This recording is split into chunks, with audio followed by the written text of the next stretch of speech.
Good evening class. जैसा कि 2024 में जो आपका मॉडल पेपर यानी आपका जो सैंपल पेपर आया हुआ है, इसका हमने सेक्शन ए और सेक्शन बी देख रखा है। आज के सेशन में हम बात करने वाले हैं बेटा सेक्शन सी, जो कि आपके लिए बहुत ही ज्यादा इंपॉर्टेंट होने वाला है। तो एक बार पहले तो जो बच्चे अभी तक वीडियो को लाइक और शेयर नहीं किए, सबसे पहला काम आप लोगों को वीडियो को लाइक और शेयर करते हुए चलना है।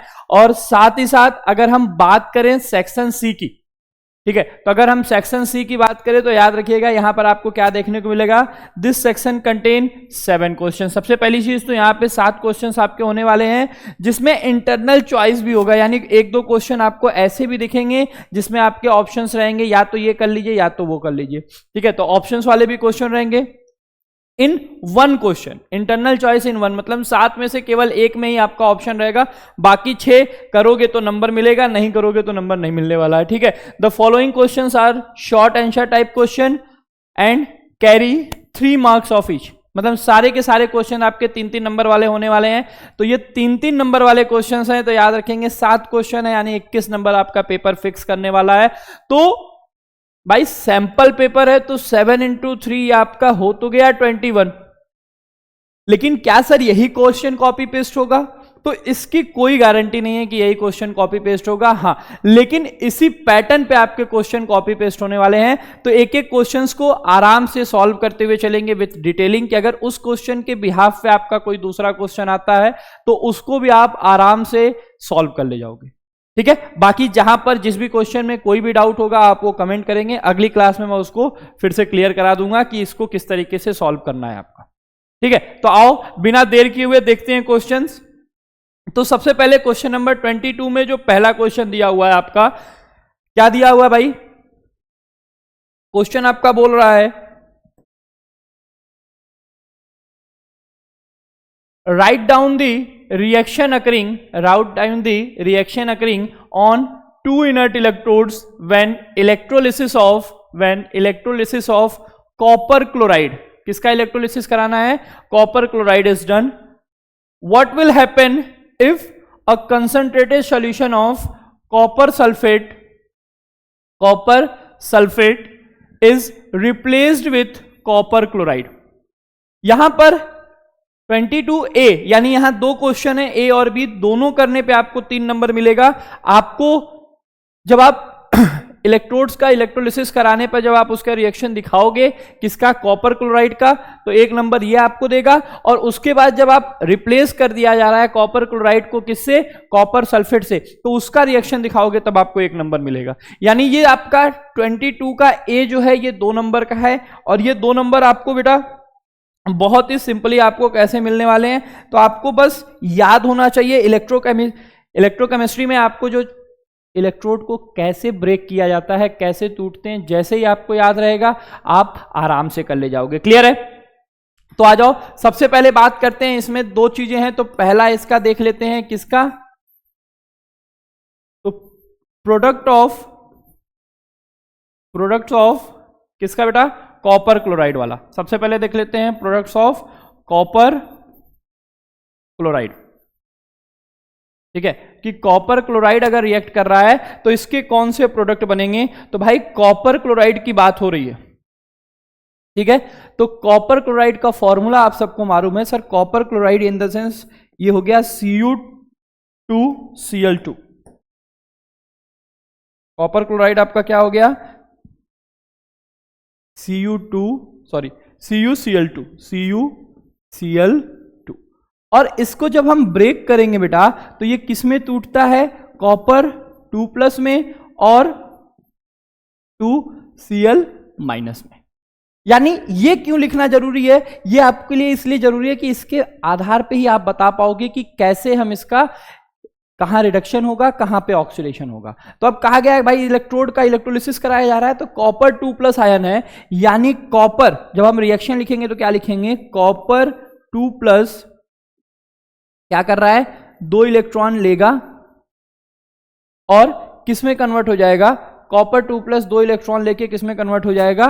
कॉपर में कन्वर्ट हो जाएगा। और वहीं Cl- आपका क्या है? माइनस है। ठीक है, तो Cl- में आपका कैसे हो जाएगा? तो 2Cl माइनस में, देखो ये क्लोरीन पे माइनस का चार्ज है, क्या चार्ज है आपका, क्लोरीन पे माइनस का चार्ज है, तो ये आपका किस में कन्वर्ट होगा, ये Cl2 में कन्वर्ट होगा और 2 इलेक्ट्रॉन रिलीज कर रहा होगा। कॉपर 2 इलेक्ट्रॉन लेके कॉपर आपको देगा, और क्लोरीन जो है 2 क्लोरीन माइनस है, तो ये आपका Cl2 और यहां पर आपका 2 इलेक्ट्रॉन आपको मिलेगा। ठीक है, अच्छा यहां पर दूसरी चीज आप देख रहे हो कि कॉपर इलेक्ट्रॉन को एक्सेप्ट करके कॉपर में कन्वर्ट हो रहा है, तो ये कॉपर इलेक्ट्रॉन को एक्सेप्ट कर रहा है, तो गेन ऑफ इलेक्ट्रॉन हो रहा है, क्या हो रहा है, गेन ऑफ इलेक्ट्रॉन हो रहा है, तो यानी गेन ऑफ इलेक्ट्रॉन है, यानी ये हमको कहां पर देखने को मिल रहा है बेटा, गेन ऑफ इलेक्ट्रॉन रिडक्शन कहलाता है, तो ये कहां देखने को मिलेगा, कैथोड पे। ये वाला रिएक्शन कहां देखने को मिलेगा, कैथोड पे, और क्लोरीन इलेक्ट्रॉन लूज करके Cl2 में कन्वर्ट हो रहा है, तो ये वाला इलेक्ट्रॉन हमको ये कहां देखने को मिलेगा, ये हमको सर एनोड पर देखने को मिलेगा। तो जो कैथोड और एनोड पर रिएक्शन होना है, तो कैथोड पर क्या दिख रहा है कि कॉपर 2+2 इलेक्ट्रॉन को एक्सेप्ट करके किस में कन्वर्ट हो रहा है, कॉपर में, और जो क्लोरीन आयन है वो Cl2 मॉलिक्यूल में कन्वर्ट होगा, कब, जब वो 2 इलेक्ट्रॉन को क्या कर रहा होगा, रिलीज कर रहा होगा। कहां, कैथोड और एनोड। ये लिखा रिएक्शन आपका 1 नंबर यहां पे कंफर्म हुआ। सेम आपको काम करना है किसके लिए, सेम काम करना है जब हम किसकी बात करेंगे, आपका किसको बोला है भाई, कॉपर सल्फेट है ना, जो कॉपर क्लोराइड है उसको रिप्लेस कर दिया जा रहा है किसके साथ, कॉपर सल्फेट के साथ। तो यहां पर आप सेकंड पोर्शन के लिए आप यहां पर क्या मेंशन करेंगे, देखो products of copper sulphate.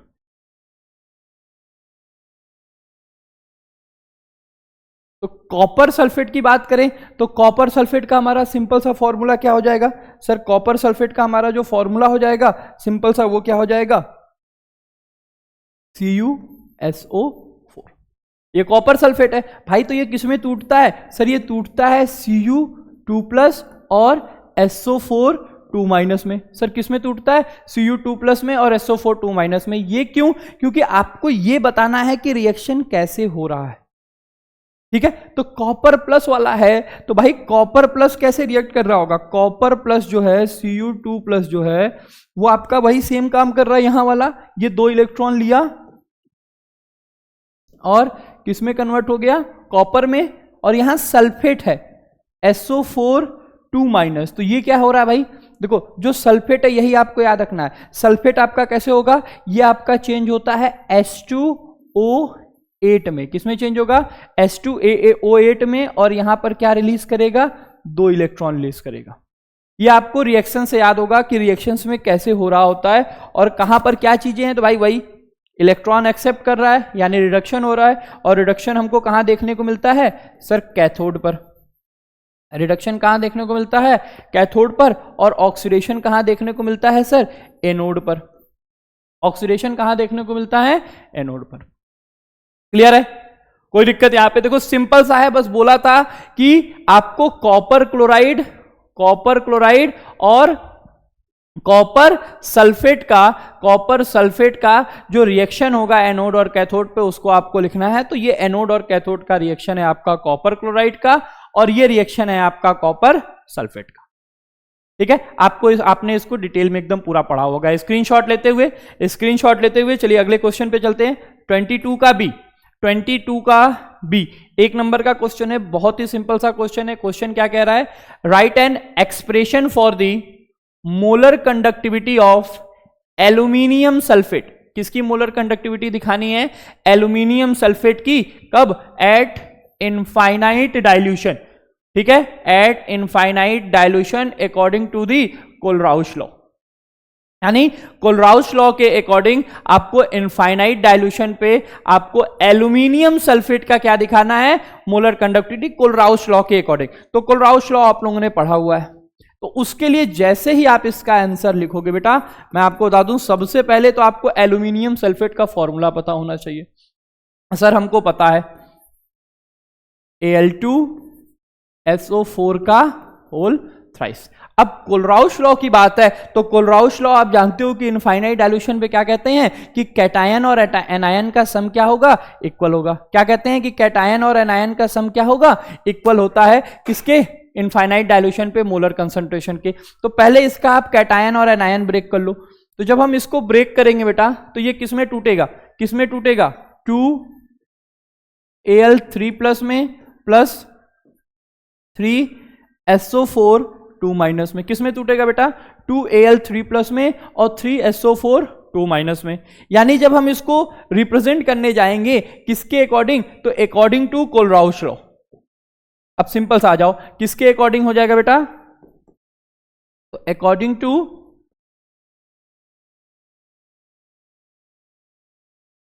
Kohlrausch law.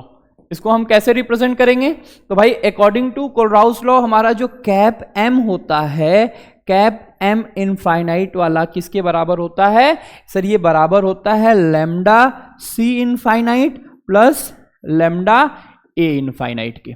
Sir सी क्या है, सर सी कैटायन है और ए क्या है, एनायन है। यानी लैम्डा सी इनफाइनाइट क्या दिखा रहा है, मोलर कंसंट्रेशन दिखाता है इनफाइनाइट डाइल्यूशन पे, और लैम्डा ए इनफाइनाइट क्या दिखाता है, मोलर कंसंट्रेशन दिखाता है एनायन का इनफाइनाइट डाइल्यूशन पे। यहीं पर मैं थोड़ा सा इसको चेंज करता हूं। यहां आपका इस फॉर्मूले को हम कुछ इस तरीके से रिप्रेजेंट करेंगे।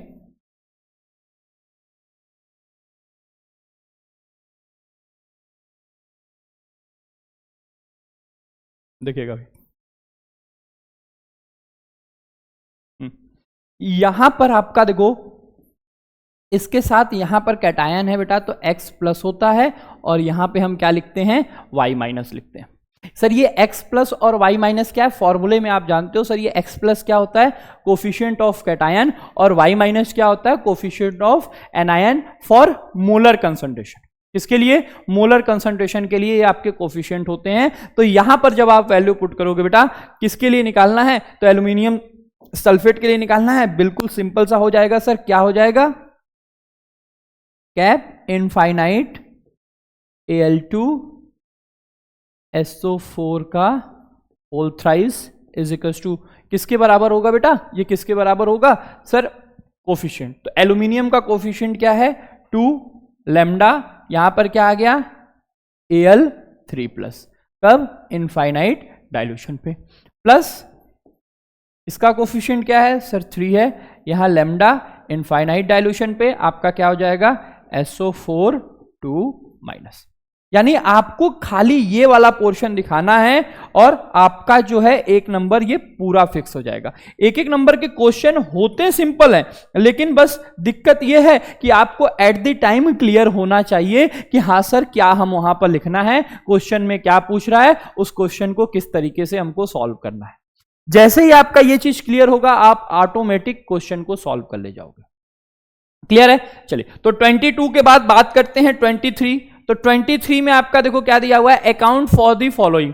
ठीक है, 3 क्वेश्चन है, तीनों क्वेश्चन आपके एक एक नंबर के हैं, जिनके बारे में भाई आपको थोड़ा सा डिस्क्राइब करना है। क्या दिया है, अकाउंट फॉर द फॉलोइंग। पहला, the lowest oxidation state of transition metal is basic and highest oxidation state is acidic. क्यों, जो ट्रांजिशन मेटल का लोएस्ट ऑक्सीडेशन स्टेट है वो आपका बेसिक नेचर रखता है, और जो हाईएस्ट ऑक्सीडेशन स्टेट है वो एसिडिक रखता है। ये फिक्स पॉइंट है, रीजन आपको बताना है कि क्यों। वहीं दूसरा है आपका, chromium is a hard metal while mercury is a liquid. ये हम जानते हैं, लेकिन आपको रीजन एक्सप्लेन करना है कि ऐसा क्या कारण है कि आपका जो क्रोमियम है वो मेटल है और आपका जो मरकरी है वो लिक्विड के फॉर्म में एग्जिस्ट करता है। थर्ड क्वेश्चन इसी में है, the ionization energy of elements of the 3D series does not vary much with increasing atomic number.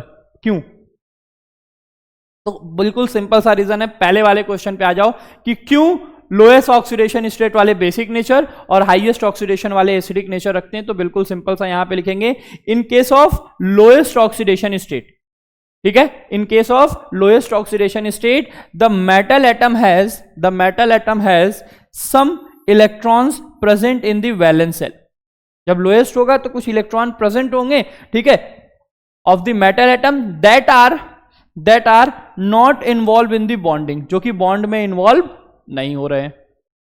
As a result it can donate electrons and behave as a base. किसकी तरह behave करेगा? Base की तरह। भाई जिसका oxidation state कम है उसके outer most shell में इलेक्ट्रॉन प्रेजेंट है, तो अब उन इलेक्ट्रॉन्स को वो क्या करेंगे? डोनेट कर सकते हैं। और आप जानते हो जो इलेक्ट्रॉन डोनेट करता है वो किसकी तरह बिहेव करता है? बेस की तरह बिहेव करता है। अच्छा, वहीं पर जो हाइयर ऑक्सीडेशन स्टेट होंगे किसी भी ट्रांजिशन एलिमेंट का, the metal atom does not have an electron, उसके पास कोई इलेक्ट्रॉन वहां पर आपको देखने को नहीं मिलेगा इन द वैलेंस सेल। कहां पर? उसके वैलेंस सेल में। किस चीज के लिए? फॉर द डोनेशन, मतलब उस इलेक्ट्रॉन को वो डोनेट कर पाए। भाई इलेक्ट्रॉन ही नहीं है तो डोनेट कहां करेंगे? As a result it can accept electron and behave as a acid. Outermost shell में इलेक्ट्रॉन नहीं है तो वो क्या करेगा? इलेक्ट्रॉन को एक्सेप्ट करेगा और किसकी तरह बिहेव करने लगेगा? एसिड की तरह बिहेव करने लगेगा। और वही जो लोएस्ट ऑक्सीडेशन स्टेट होंगे वो उनके पास इलेक्ट्रॉन बचे हुए हैं तो वो इन इलेक्ट्रॉन को डोनेट करेंगे और किसकी तरह बिहेव करने लगेंगे? आपका बेस की तरह बिहेव करने लगेंगे। क्लियर है? चलिए दूसरे वाले पर बात करते हैं। क्रोमियम, भाई सॉलिड बोला गया था, ये सॉलिड फॉर्म में आता है। क्यों आता है? तो chromium has unpaired electrons which result in strong metallic bonding.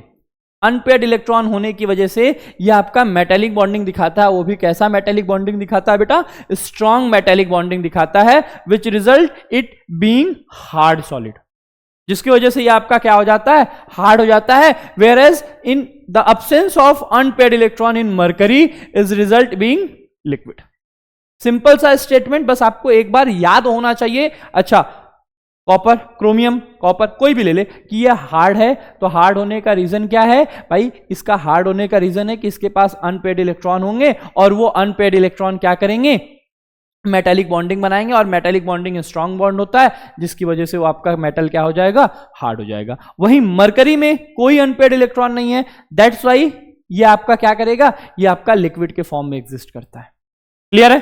चलिए आइए नेक्स्ट, थर्ड वाले क्वेश्चन में क्या था कि क्यों ये जो आपका आयनाइजेशन एनर्जी है इनका, ठीक है, ionization energy of the element of the 3D series does not vary much.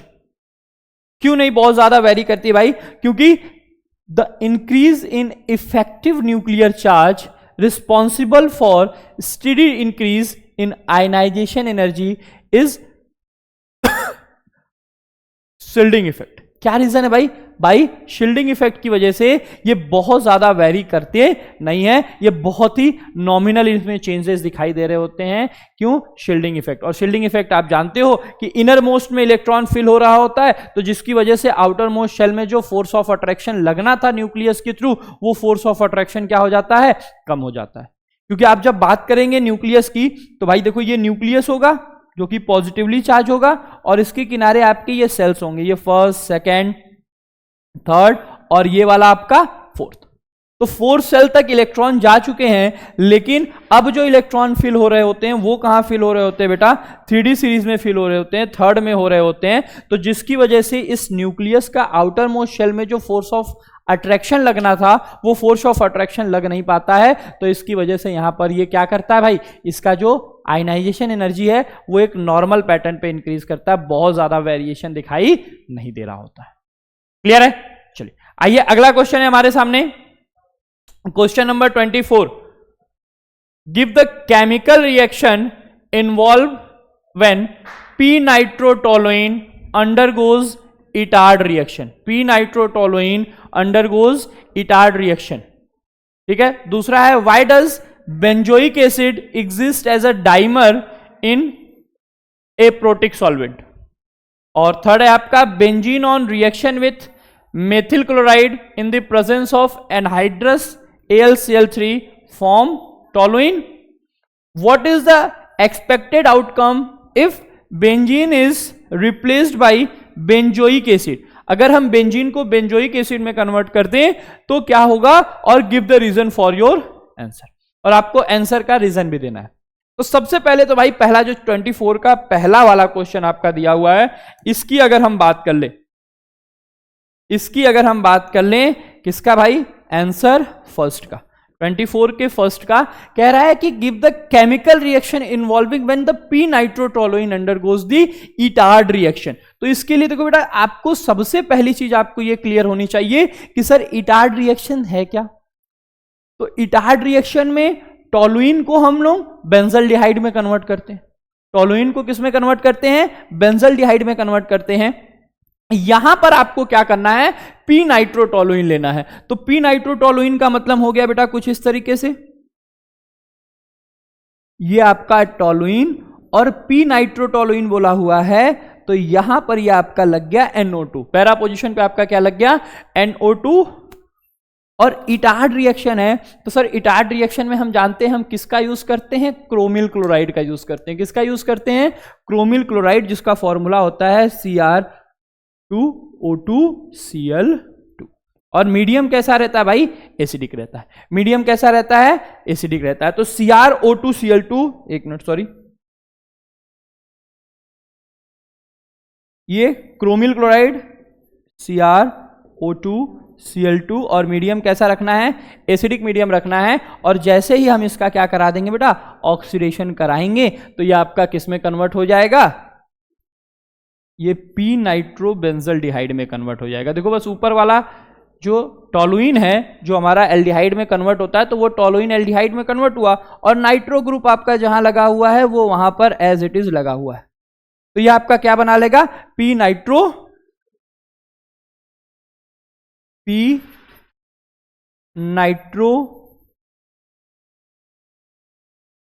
Benzaldehyde क्या बना लेगा? पी नाइट्रो बेंजल्डिहाइड बना लेगा। क्लियर है? अच्छा, अगला क्वेश्चन कह रहा है कि when benzoic acid why does the benzoic acid exist as a dimer. Dimer के फॉर्म में क्यों बेंजोइक एसिड एग्जिस्ट करता है? तो आओ इसको देखते हैं भाई, क्यों डाइमर के फॉर्म में एग्जिस्ट करता है। तो यहां पर देखिए, benzoic acid undergoes extensive intermolecular hydrogen bonding. किसकी वजह से? इंटरमॉलिक्यूलर हाइड्रोजन बॉन्डिंग की वजह से आपका ये किसके फॉर्मेशन में आता है आपका बेटा? ये डाइमर बना लेता है। इंटरमॉलिक्यूलर हाइड्रोजन बॉन्डिंग पाया जाता है किसमें बेटा? आपका बेंजोइक एसिड में, इसलिए ये आपका क्या बनाता है? डाइमर बनाता है। क्लियर है? चलिए नेक्स्ट क्वेश्चन था यहां पर, जो देखो ये अगला क्वेश्चन आपको दिया हुआ था कि benzene on reaction with methyl chloride in the presence of anhydrous AlCl3 form toluene. तो फ्रीडल-क्राफ्ट रिएक्शन दिखाता है और टोलुइन बना लेता है। लेकिन what is the expected outcome? लेकिन क्या होगा if benzene is replaced by benzoic acid? अगर हम बेंजोइक एसिड ले लें तो क्या होगा?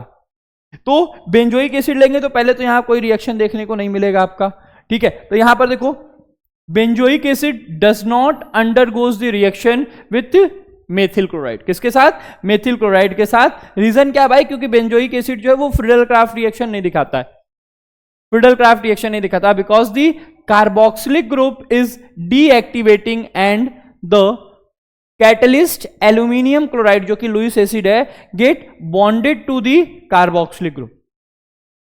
सिंपल सा स्टेटमेंट यहां याद रखेंगे कि जो बेंजोइक एसिड है वो आपका रीजन यहां पर नहीं रिएक्शन नहीं दिखाएगा। क्यों नहीं दिखाएगा? क्योंकि जो हमारा बेंजोइक एसिड है ये फ्रीडल-क्राफ्ट रिएक्शन शो नहीं करता है। रीजन ये है क्योंकि यहां जो कार्बोक्सिलिक ग्रुप है बेंजोइक में वो आपका डीएक्टिवेटिंग ग्रुप है, और जो एल्यूमिनियम क्लोराइड है वो लुईस एसिड की तरह बिहेव करता है। इसकी वजह से वो क्या हो जाएगा? उस कार्बोक्सिलिक एसिड के साथ बॉन्ड बना लेगा, और वहां पे वो कैटलिस्ट की तरह ना बिहेव करके वो रिएक्शन में पार्टिसिपेट कर लेगा। क्लियर है? तो यहां पर फ्रीडल-क्राफ्ट रिएक्शन हमको देखने को नहीं मिल रहा होगा, ठीक है। अच्छा, इसी में और वाला क्वेश्चन दिया हुआ है, इसी में आपका और, यानी जो क्वेश्चन नंबर आपका कौन सा था? ये 24। तो 24 में और करके आपको दिया हुआ, या तो वो करिए या तो ये वाला क्वेश्चन कह सकते हैं। क्वेश्चन में कह रहा है कि an organic compound X does not undergoes aldol condensation. कोई X है जो एल्डोल कंडेंसेशन में नहीं जा रहा है। However X with compound Y in the presence of strong base react to give the compound 1,3-diphenyl 2 in 1 on 1,3-diphenyl prop 2 en 1 one बना रहा है। ठीक है, अब क्वेश्चन क्या पूछा है? पहला, आइडेंटिफाई दी एक्स और वाई। एक्स और वाई क्या होगा आपको आइडेंटिफाई करना है। दूसरा, right the chemical reaction involve, कौन सा केमिकल रिएक्शन यहां प्रोसीड हो रहा है वो दिखाना है। और तीसरा, give one chemical test for distinction between X and Y. ये जो x और y है उसके बीच में आपको डिफरेंस भी बताना है किसी भी एक केमिकल टेस्ट के अकॉर्डिंग, वो आपके ऊपर डिपेंड करता है, आप कोई भी टेस्ट वहां पर दे सकते हो। क्लियर है? क्लियर है? चलिए, तो यहां पर सबसे पहली बात तो भाई देखो, कह रहा था कि x does not undergoes aldol condensation.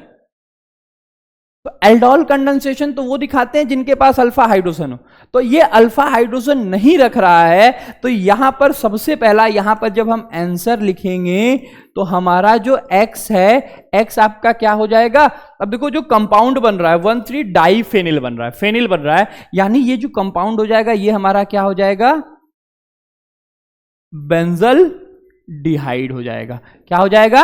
Benzyl डिहाइड हो जाएगा। क्यों? क्योंकि जो हमारा बेंजल डिहाइड होता है, जो हमारा बेंजल डिहाइड होता है उसके पास अल्फा कार्बन तो होता है, अल्फा कार्बन तो होता है, लेकिन अल्फा हाइड्रोजन प्रेजेंट उसके पास नहीं होता है।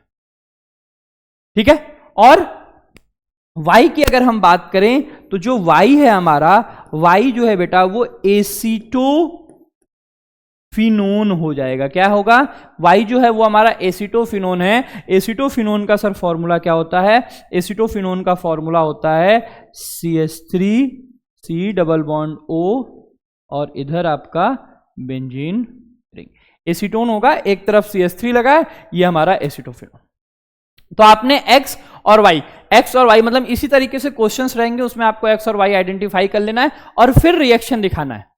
लिखा ना, right the chemical reaction involving. तो जब हम यहां पर रिएक्शन दिखा रहे होंगे तो रिएक्शन में देखो क्या होगा भाई, रिएक्शन में देखो क्या होगा, रिएक्शन पे मेन फोकस हमारा रिएक्शन पे होना चाहिए। तो देखो बेंजल डिहाइड है, बेंजल डिहाइड यानी कुछ इस तरीके से, ये दूसरा वाला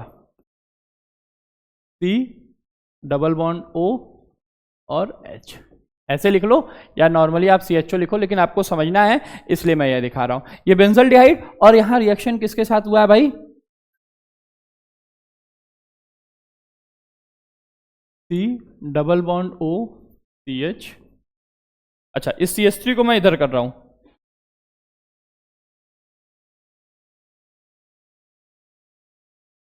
CH।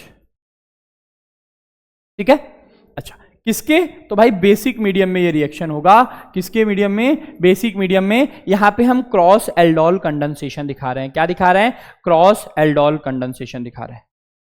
तो जब क्रॉस एल्डोल कंडेंसेशन होगा तो क्रॉस एल्डोल कंडेंसेशन में देखो भाई ये alpha carbon, alpha hydrogen oxygen के साथ जुड़ जाएगा और ये कुछ इस तरीके से बनेगा। ये बेंजीन CHOH, यहां से एक H, समझिएगा, यहां से एक H जो है ये आपका ट्रांसफर होगा इसके पास और ये बॉन्ड इसका खाली हो जाएगा इस कार्बन का। तो CHOH, एक H यहां गया तो ये OH हो गया। अब OH के बाद आपका जो बचा हुआ है वो OH के बाद क्या होगा? ये CH जो है, CH2 जो है यहां पे जाके जुड़ जाएगा, तो ये यहां पर जुड़ेगा CH2, पहले ध्यान समझिएगा, CH2 और फिर क्या बचा? CH2C डबल बॉन्ड O और ये हमारा बेंजीन रिंग, ये हमारा बेंजीन रिंग। तो ये एल्डोल तो बन गया, यानी यहां पे ये कीटोल बना, क्योंकि कीटोनिक ग्रुप और अल्कोहल है तो इसको हम कीटोल कहते हैं। और फर्दर इसका हम क्या कराते हैं, जैसे ही हम इसका कंडेंसेशन कराते हैं, जैसे ही हम इसको गर्म करेंगे तो आप जानते हो सर यहां से क्या निकलता है? H2O निकलता है। वो कहां से H2O निकलेगा? ये वाला OH और यहां से H। ये इस H2 को देखो हम ऐसे लिख दे रहा हूं कि आपको थोड़ा सा समझ में आए। ये जो CH2 है यहां पे ये वाला H, ये तो ये वाला पोर्शन यहां से निकल जाता है। आप एल्डोल कंडेंसेशन वाले में रिएक्शन में देखोगे कि ये वाला पोर्शन H2O के रूप में आपका बाहर निकल जाता है और बाहर निकल के आपका क्या बना लेगा? तो जैसे ही बाहर निकलेगा देखो क्या बन जाएगा? ये बेंजीन, ये CH, यहां डबल बॉन्ड CH, ये single bond, double bond O, और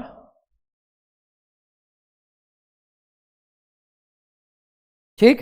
अब यही जो आपका था वही कंपाउंड आपका बना। यहां पे देखो इस कंपाउंड का यहां पर क्या बन रहा था, 1,3-डाइफेनिल प्रोप 2-in-1-on। तो यहां पर जब आप इसको नंबरिंग करोगे, सॉरी, यहां जब आप इसको नंबरिंग करोगे तो ये पहला कार्बन, ये दूसरा कार्बन और ये तीसरा कार्बन, पहला कार्बन, दूसरा कार्बन और तीसरा कार्बन। तो पहले पे और तीसरे पर फेनिल है, पहले और तीसरे पर फेनिल है, तो इसीलिए 1,3-डाइफेनिल, डाइफेनिल। फिर 3 कार्बन है तो प्रोप, दूसरे पर डबल बॉन्ड है तो प्रोप 2-in-1-on, प्रोप 2-in-1-on। अब देखो ये मैं आपको डायरेक्ट समझा रहा हूं तो हम लोग यहां से कर ले रहे हैं, लेकिन जब आपको करना होगा बेटा तो आपको पहले तो इस फॉर्मूले से, जब आप करते तो आपको क्या करना होता, आपको सबसे पहले इस फॉर्मूले की मदद से, ये जो इसका IUPAC नेम दिया हुआ था कि जो कंपाउंड बना रहा है, इस IUPAC की मदद से आपको इसका स्ट्रक्चर बनाना था। स्ट्रक्चर बनाते फिर आपके दिमाग में रिएक्शन आता, अच्छा ऐसा, यहां देखो क्या बोला था, यहां क्या बोला था कि X ऐसा कंपाउंड है जो एल्डोल कंडेंसेशन नहीं दिखाएगा। तो जैसे ही आप ये स्ट्रक्चर बनाते तो आपके दिमाग में तुरंत आ जाता, अच्छा यहां पे X क्या होगा, बेंजल्डिहाइड होगा। और बचा हुआ पोर्शन क्या है, तो भाई यहां पे आप CS बैलेंस करते, जो रिएक्शन है रिवर्स ले जाते तो वो एसीटोफिनोन में आता, बाकी आपका यहां पर हो जाता। क्लियर है, यहां तक कोई दिक्कत? अच्छा, उसी के बाद यहां पर अगला क्वेश्चन इसी में क्या बोला है कि आपको यह देना है, give one chemical test to distinguish between X और Y। X और Y में आपको एक केमिकल टेस्ट, एक केमिकल रिएक्शन दिखाना है कि जो कि डिफरेंस बताए कि X और Y अलग अलग है। तो यहां पर देखो डिफरेंस के लिए थर्ड वाले में 2 है भाई, एक बेंजल्डिहाइड है, मैं आपको सिंपल सा समझा दूं, एक आपका क्या है, बेंजल्डिहाइड है, CHO, और जो X है, जो क्या है आपका X है, X क्या था, बेंजल्डिहाइड था, और Y क्या था सर, Y जो है एसीटोफिनोन है, एसीटोफिनोन है, यानी C double bond O CH। अब हमको यहां पर एक टेस्ट दिखाना है जो यहां पर आपको कि ये क्लियर करा दे कि ये दोनों कंपाउंड अलग अलग है। तो आप यहां पर एक सिंपल सा टेस्ट जानते हो, कौन सा, टॉलेन टेस्ट। कौन सा टेस्ट यूज करेंगे हम लोग, टॉलेन टेस्ट यूज करेंगे। तो यहां पर आप देखो, जब हम टॉलेन रिएजेंट के साथ, टॉलेन रिएजेंट के साथ बेंजल्डिहाइड का रिएक्शन करवाएंगे तो हमको यहां पर क्या मिलेगा, यहां पर सिल्वर मिरर मिलेगा। क्या मिलेगा बेटा, सिल्वर मिरर देखने को मिलेगा। लेकिन यहां पर जब हम टॉलेन टेस्ट कराएंगे, किसका, टॉलेन रिएजेंट के साथ, जैसे ही रिएक्शन कराएंगे टॉलेन रिएजेंट के साथ, तो यहां पर आपको कोई सिल्वर मिरर नहीं मिलेगा, यानी नो रिएक्शन। ठीक है, नो रिएक्शन, यानी यहां पर सिल्वर मिरर आपका फॉर्म नहीं हो रहा होगा। ठीक है, यहीं पर आपका एक छोटा सा होमवर्क है, आप सबको टॉलेन रिएजेंट का, टॉलेन रिएजेंट का जो फॉर्मूला है, फॉर्मूला, ठीक है, वो आपको कमेंट करके बताना है। टॉलेन रिएजेंट का जो फॉर्मूला है वो आपको कमेंट करके बताना है कि टॉलेन रिएजेंट का फॉर्मूला क्या होगा, कमेंट बॉक्स में। क्लियर है, सिंपल सा, X और Y आइडेंटिफाई करना था, तो X हमारा बेंजल्डिहाइड, Y क्या है, एसीटोफिनोन है। कैसे पता चलेगा सर, तो इसका जैसे ही आप स्ट्रक्चर बनाओगे वहां से आपको दिमाग लगाना पड़ेगा कि अच्छा हाँ ये आपका ये स्ट्रक्चर है, तो यहाँ पे भाई बेंजल्डिहाइड ही हो सकता है, क्योंकि दो ही ऐसे कंपाउंड है जो एल्डोल कंडेंसेशन नहीं दिखाते हैं नॉर्मली, जो आपके एनसीईआरटी में दिया हुआ है। एक फॉर्मल्डिहाइड यानी HCHO और दूसरा बेंजल्डिहाइड, दूसरा आपका बेंजल्डिहाइड। ये दो ऐसे आपके एनसीईआरटी में दिए हुए डायरेक्ट कंपाउंड ऐसे हैं जो कि एल्डोल कंडेंसेशन नहीं दिखाते हैं। तो भाई यहां स्ट्रक्चर से ही आपको क्लियर हो गया कि ये स्ट्रक्चर देखते ही कि सर ये तो SCHO हो नहीं सकता है, क्योंकि यहां पर जो नाम था उसके अकॉर्डिंग जब हम स्ट्रक्चर बनाएंगे तो कुछ ऐसा बनेगा। क्लियर है? और एल्डिहाइड और कीटोन में हम टॉलन रिएजेंट का टेस्ट जानते हैं, तो टॉलन रिएजेंट के साथ दिखा दिए, या फिर और भी आप कई टेस्ट जानते हो उसमें से कोई टेस्ट आप दिखा दीजिएगा। ठीक है, तो एल्डिहाइड और कीटोन था तो भाई यहां पे डिस्टेंस हो गया हमारा। चलिए आइए अगले क्वेश्चन पे। अगला क्वेश्चन है, give the structure of all the possible dipeptide formed when the following two amino acid form peptide bond। दो एमिनो एसिड दिया हुआ है, एक एलिनिन दिया हुआ है, एक ग्लाइसिन दिया हुआ है। एक क्या दिया है? एलिनिन दिया हुआ है और एक ग्लाइसिन दिया हुआ है। तो इसके स्ट्रक्चर को आपको बताना है कि जो जो पॉसिबिलिटी हो सकती है। ठीक है, तो आ जाओ यहां पर सिंपल सा यहां पर स्ट्रक्चर हो जाएगा आपका। यहां देखो सिंपल सा इनके स्ट्रक्चर हो जाएंगे। स्ट्रक्चर कैसे होंगे ध्यान से देखिएगा। सबसे पहले तो भाई आप ग्लाइसिन का स्ट्रक्चर बना लो। कौन सा क्वेश्चन नंबर था भाई? क्वेश्चन नंबर 25 का ए।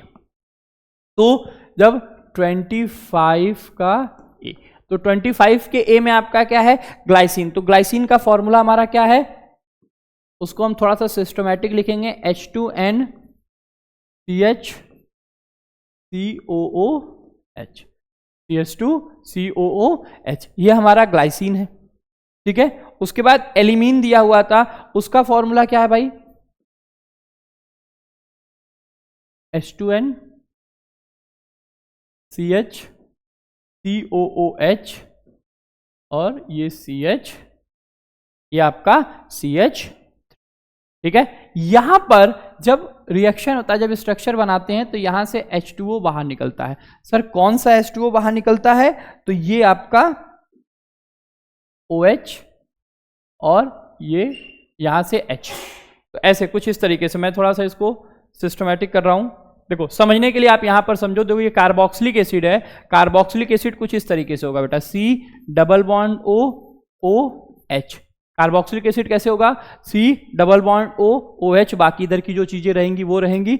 इधर हमारा NH2 है, NH2 का एक H और ये आपका NH, अब बाकी इधर जो जुड़ा हुआ है। तो ये OH और ये H2O आपका जो है बाहर निकल जाता है। ये OH और ये H H2O के रूप में बाहर निकलेगा और यहाँ पे NH पेप्टाइड बॉन्ड बन जाता है। तो भाई पेप्टाइड बॉन्ड के लिए आपका स्ट्रक्चर कैसे हो जाएगा? यहां पर देखो सिंपल सा स्ट्रक्चर कैसे हो जाएगा। तो H2N, या आपको लिखना है तो आप इसको NH2 भी लिख सकते हो, ऐसा कुछ नहीं है। ठीक है, आप इसको NH2 से भी रिप्रेजेंट करते हुए चलोगे कि NH2 CH2 C double bond O। देखो ये जो डबल बॉन्ड वाला O है, ठीक, और क्या यहां पे आके जुड़ जाएगा? NH CH CH3 COOH। और इसी को, ये जो आपको यहां लिंकेज दिखाई दे रहा है, यही लिंकेज हमारा कौन सा लिंकेज होता है बेटा? पेप्टाइड लिंकेज होता है। यही लिंकेज कौन सा लिंकेज होता है? पेप्टाइड लिंकेज होता है, जिसको आप बायोमोलिक्यूल में पढ़ोगे। तो यहां पर अच्छा एक ये पॉसिबिलिटी है। सर और कौन सी पॉसिबिलिटी है? तो सर दूसरी पॉसिबिलिटी ये है कि इसी चीज को उल्टा कर दो, इसी चीज को उल्टा कर दो। एक ये पॉसिबिलिटी बनेगी और दूसरी क्या पॉसिबिलिटी बनेगी? तो इस बार मैंने पहले ये ले लिया, तो पहले ये लिया तो NH2 CH CH3 C, देखो इस बार ऐसे लिख दे रहा हूं, C डबल बॉन्ड OH और ये वाला plus H NH CH2 COOH। फिर क्या होगा सर? H2O बाहर निकलेगा। फिर क्या होगा? H2O बाहर निकलेगा। कौन सा H2O बाहर निकलेगा? तो ये वाला OH और ये वाला H। सर ये वाला OH और ये वाला H H2O के रूप में आपका बाहर निकलेगा और ये चीजें आपस में जुड़ जाएंगी। तो अब क्या बन जाएगा? ये बन जाएगा sir NH2 CH CH3 CH3 C double bond O NH CH2 COOH। H। आपसे बोला था जो पॉसिबिलिटी हो रही है बॉन्ड फॉर्मेशन की, उस पॉसिबिलिटी को दिखाना है। तो यहां पर दो पॉसिबिलिटी हमको दिख रही थी, एक कौन सी, एक जिसमें पहले किसको कर दिया था, ग्लाइसिन को, और दूसरे वाले में हमने पहले किसको कर दिया, दूसरे वाले में एलिमीन को पहले कर दिया। क्लियर है? कोई दिक्कत? कोई दिक्कत?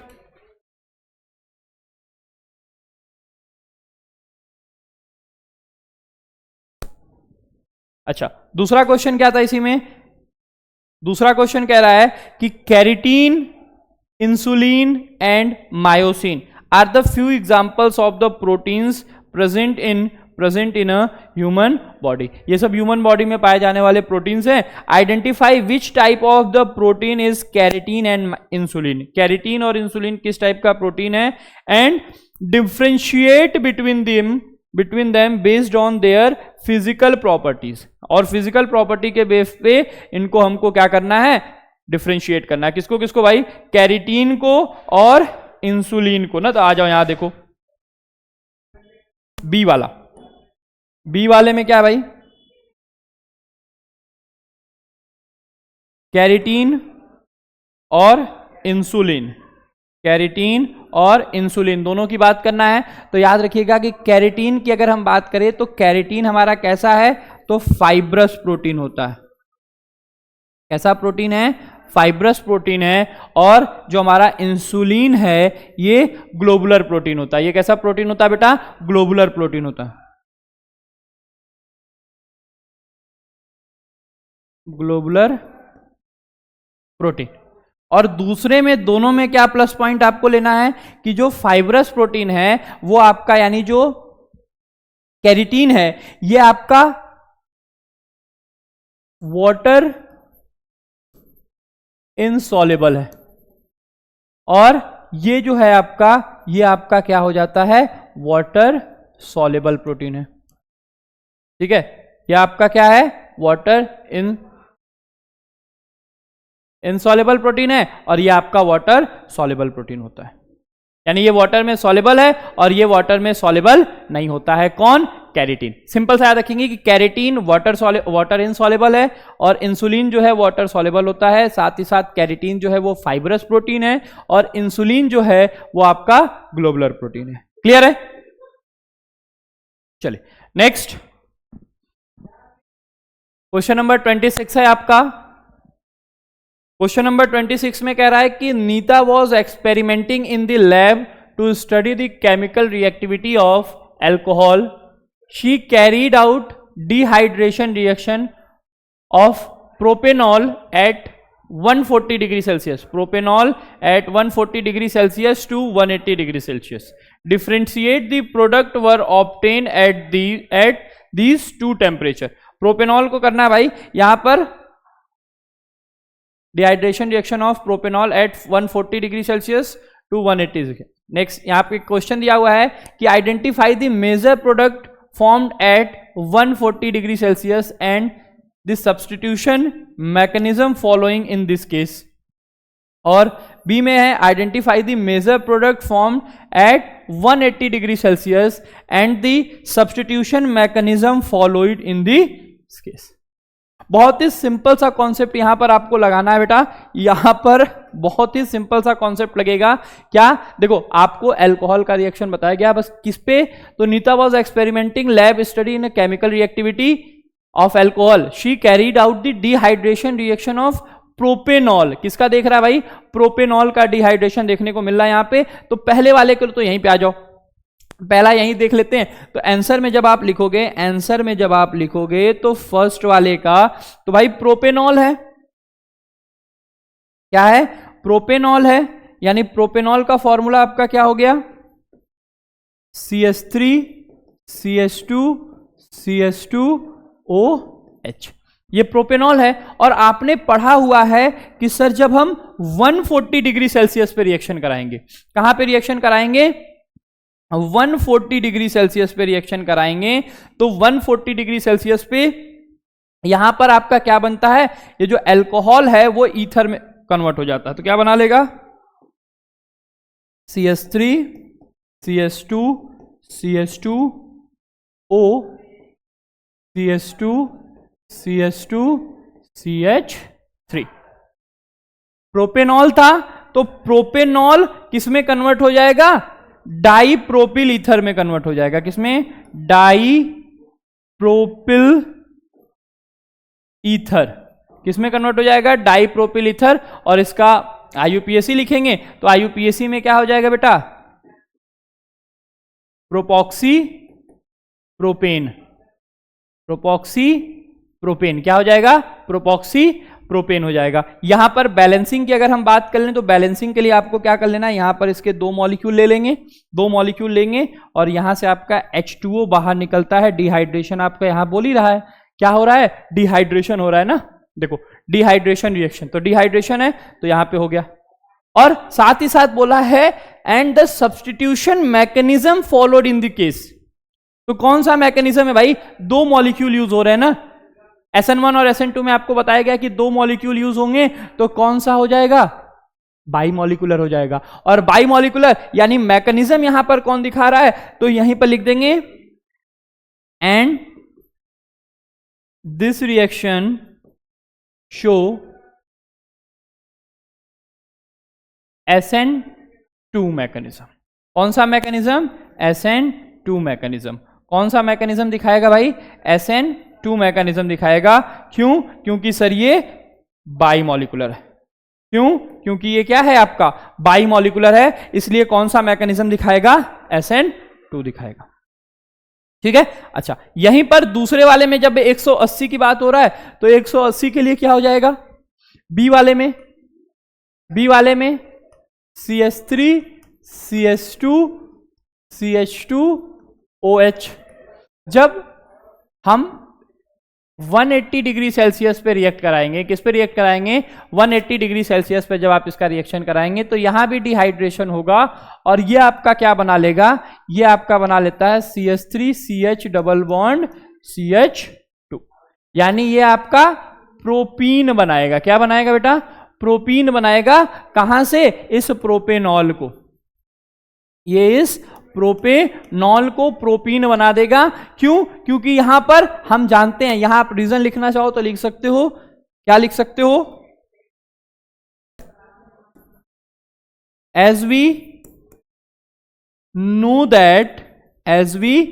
दैट, ये हम जानते हैं। क्या जानते हैं?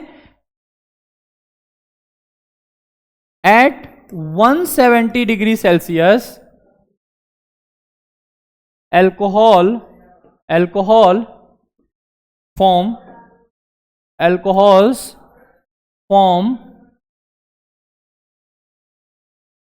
alkene। Alcohol form alkene. हमने रिएक्शन में देखा हुआ है, हमने रिएक्शन किया हुआ है। तो अल्कोहल जब 170 डिग्री सेल्सियस पे जाता है तो ही वो क्या बना लेता है? एल्कीन बना लेता है। और नीता ने कहां तक ले गया था? 180 तक ले गई। तो 180 तक की अगर हम बात करेंगे तो 180 पे आपका ये क्या बना लेगा बेटा? 180 पे आपका ये क्या बना लेगा? प्रोपीन बना लेगा। प्रोपेनॉल था तो प्रोपीन, ब्यूटेनॉल होता तो ब्यूटीन।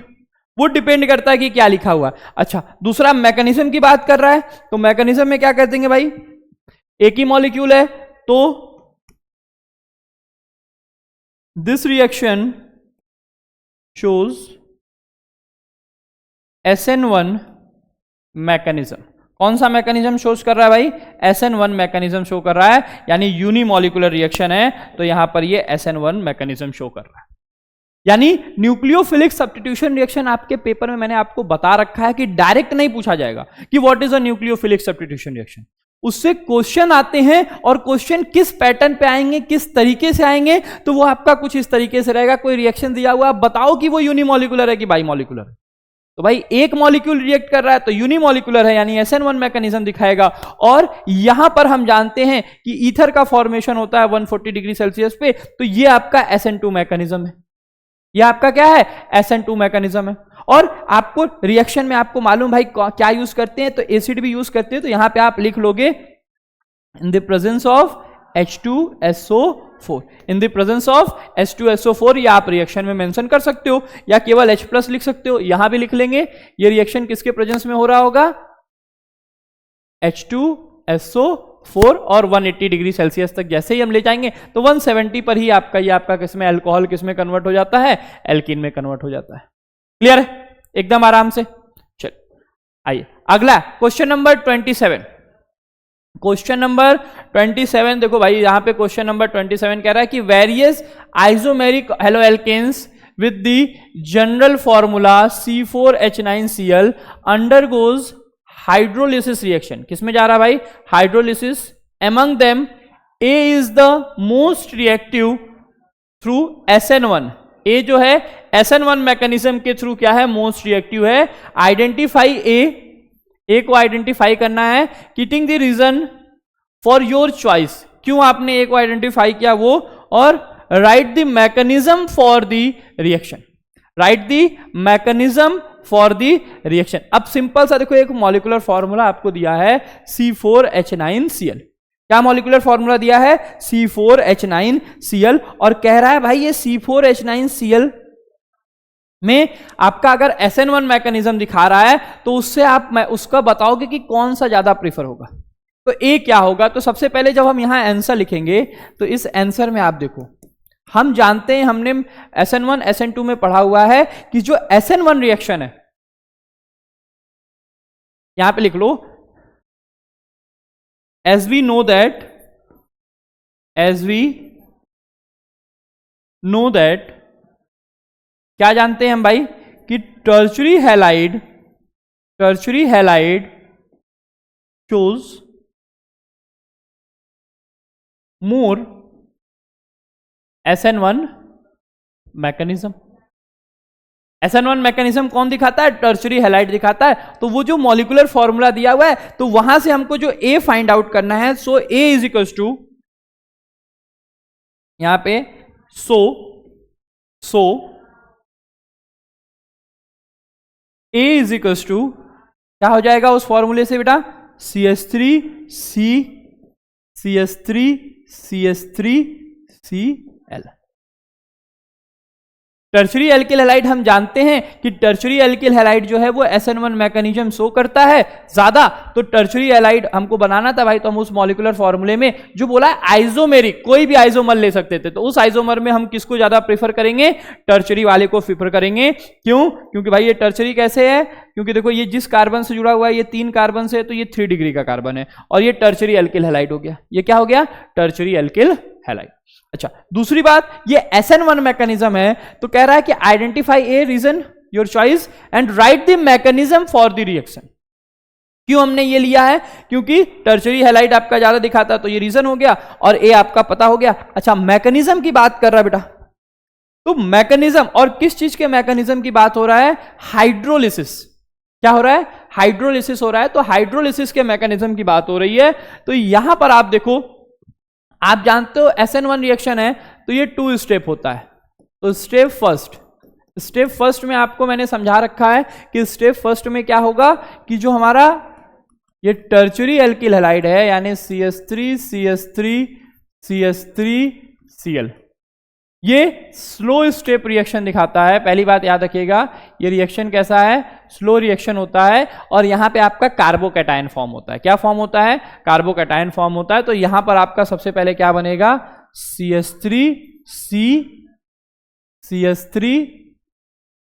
CH3 और यहां पर आपका क्या आ जाएगा? पॉजिटिव चार्ज, और ये क्लोरीन यहां से सेपरेट हो गया लोन पेयर माइनस चार्ज के साथ। लोन पेयर माइनस चार्ज के साथ स्टेप फर्स्ट में हम जानते हैं भाई SN1 है, धीरे धीरे काम होता है, तो धीरे से पहले क्लोरीन को साइड किया।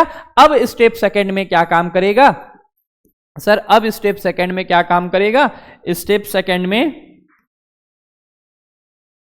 ये जो हमारा कार्बोकैटायन बना हुआ है, that is CH3 plus CH3, ये जो कार्बोकैटायन है ये हाइड्रोलिसिस करा रहे हैं। तो हाइड्रोलिसिस यानी वाटर, तो वाटर का आपका क्या भाई? OH minus. तो वाटर का आपका न्यूक्लियोफाइल कौन होगा? OH माइनस होगा। तो ये न्यूक्लियोफाइल यहां आएगा जो कि आपका फास्ट रिएक्शन दिखाएगा। क्या दिखाएगा बेटा? फास्ट रिएक्शन दिखाएगा। यहां पर ध्यान देंगे, और ये आपका क्या बना लेगा? CH3CH3OH, यानी फाइनल प्रोडक्ट आपका ये बन जाएगा। और इसका नाम क्या भाई? इसका नाम क्या है? तो 2-मेथिल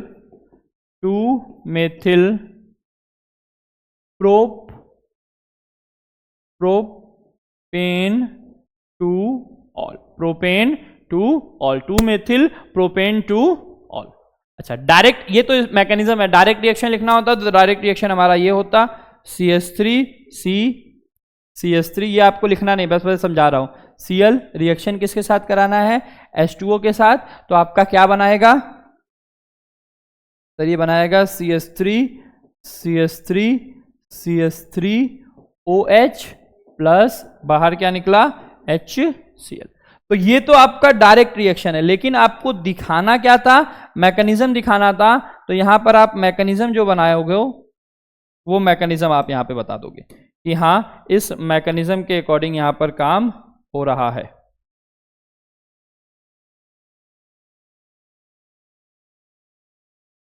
ठीक है, यहां पे आपका जो मैकेनिज्म हो जाएगा वो मैकेनिज्म आप दिखा देना कि मैकेनिज्म ये है, बट रिएक्शन की अगर हम बात करेंगे तो रिएक्शन हमारा कुछ इस तरीके से प्रोसीड हो रहा होता। तो भाई 2 स्टेप रिएक्शन ही होता है, पहला स्लो होता है और जो दूसरा होता है वो आपका क्या होता है? फास्ट होता है। SN1 में पहला स्टेप आपका स्लो और दूसरा स्टेप जो है आपका वो फास्ट होता है। क्लियर है यहां पे? चलिए आइए अगला क्वेश्चन नंबर 28। क्वेश्चन नंबर 28 आपका दिया हुआ है, the equilibrium constant of this cell reaction SN4 plus Al3 plus SN2 plus is 4.617 into 10 to the power 184 at 25 degree Celsius. अब इसमें पहला बोल रहा है कि calculate the standard EMF of this cell. Standard EMF निकालना है सेल का, गिवन है कि log 4.617 into 10 to the power 184 की वैल्यू इतनी। और दूसरा, what will be the E naught of the half cell for Al3 plus Al if E naught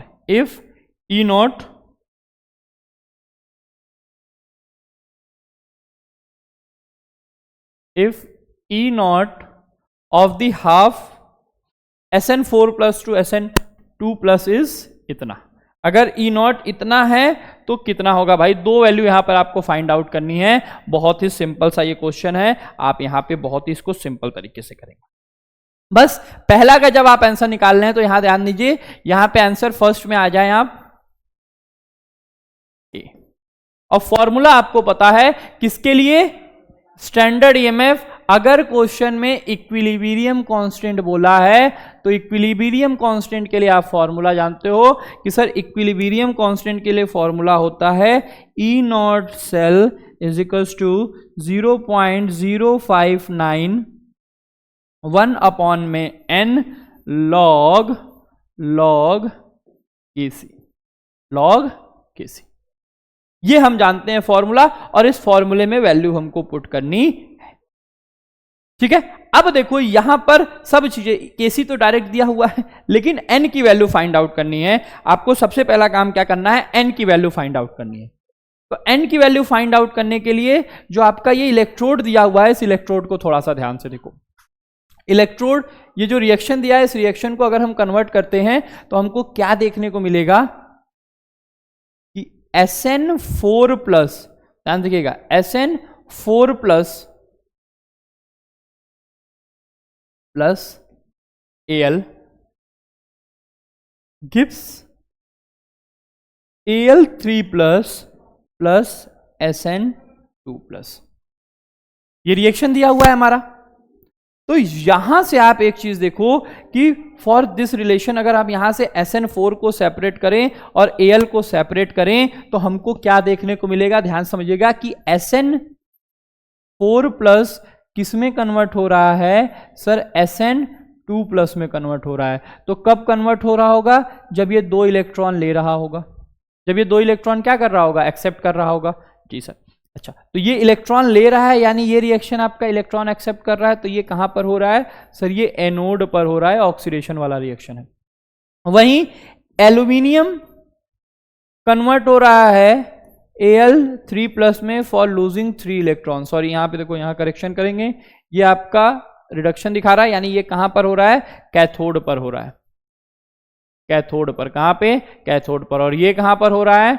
anode पर।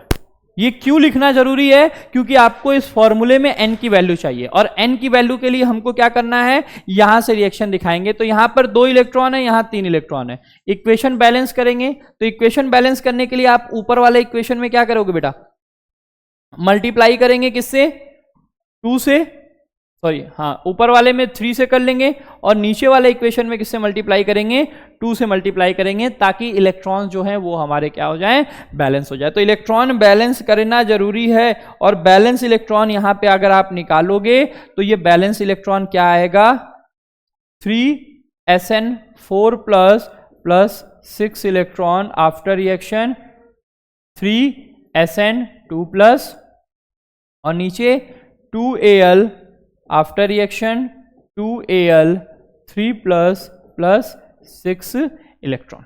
यानी यहां से आपको यह जस्टिफाई हुआ कि n की वैल्यू हमको कितनी रखनी है, 6 रखनी है। क्योंकि आप डायरेक्ट इस फॉर्मूले को देख के आप नहीं बता पाओगे कि n की वैल्यू क्या होगी, क्योंकि n की वैल्यू आपको चाहिए, क्योंकि आपका जो क्वेश्चन सॉल्व करने के लिए जो आपका फॉर्मूला है वो ये फॉर्मूला है। तो यहां से n की वैल्यू हमने निकाली, और n की वैल्यू उठाकर यहां पर रख दो। तो अब हमारा क्या हो जाएगा, अब हमारा क्या हो जाएगा, नाउ फॉर्मूला था हमारा क्या, E naught cell, E naught cell is equal to कितना, तो 0.0591 है बेटा, मैं उसको 6 मान ले रहा हूं। क्यों? क्योंकि n की वैल्यू 6 आई है।